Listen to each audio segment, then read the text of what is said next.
How banks could be meeting their legal requirements. Why are banks really freezing accounts being one of most common questions today? Banks often claim that they are freezing accounts due to anti-money laundering, AML regulations, and the need to monitor suspicious activities. However, there is a growing belief that some banks may be using these measures as a cover to freeze accounts and access funds for profit, particularly through the overnight money market, where they can earn high returns with minimal risk. Contrary to popular belief, money laundering through banks has become almost impossible. Several technological and regulatory developments make it difficult for criminals to move illicit funds undetected.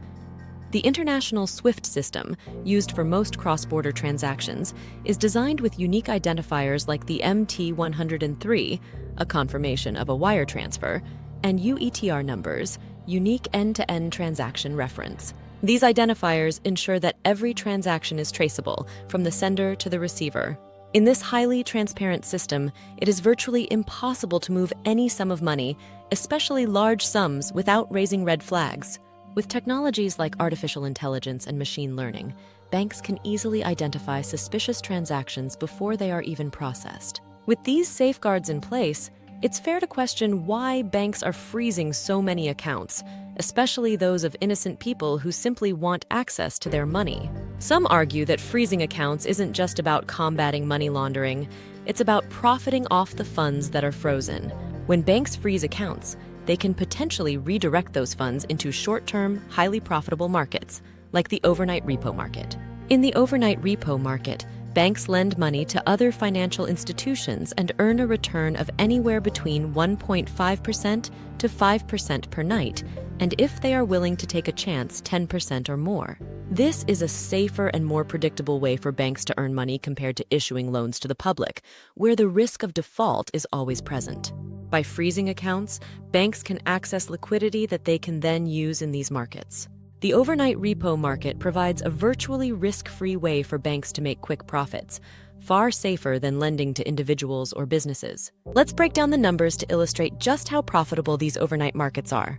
For example, £1 billion in loans at an average interest rate of 3 to 5% per year.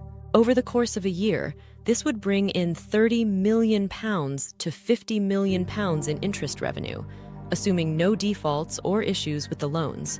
In contrast, if a bank takes that same £1 billion and plays it in the overnight repo market at a rate of 5% per night, the profits are much more staggering. Here's a quick calculation. 5% per night on £1 billion, £50 million per night. Over 250 banking days in a year, the profit would be £50 million per night equals £12.5 billion annually. This example shows that compared to traditional lending, the overnight repo market is far more lucrative. By freezing customer accounts under the guise of AML concerns, banks could be leveraging this hidden liquidity to turn massive profits in short-term markets without taking on the risks associated with long-term loans. SWIFT has over 200 barriers, such as an MT103, accompanied by an UETR, that are the true barriers to money laundering. The MT103 is a confirmation that shows the details of the transfer, including the names of the sender and receiver, while the UETR, unique end-to-end transaction reference number, ensures that even in complex cross-border transfers, every movement of funds can be traced. Given this level of transparency and traceability, it's clear that banks are not freezing accounts solely due to fears of money laundering. While banks publicly justify account freezes by pointing to their AML obligations, it is increasingly evident that these actions may be financially motivated. By freezing accounts and accessing liquid capital, banks are able to play in the overnight repo market, earning substantial returns with minimal risk. With the SWIFT system and advanced transaction monitoring and AI making large-scale money laundering through banks almost impossible, it's time to question whether the real reason for these account freezes is really financial gain, not regulatory compliance. Would it be reasonable to believe that banks might be exploiting regulatory measures for financial gain rather than solely focusing on preventing money laundering?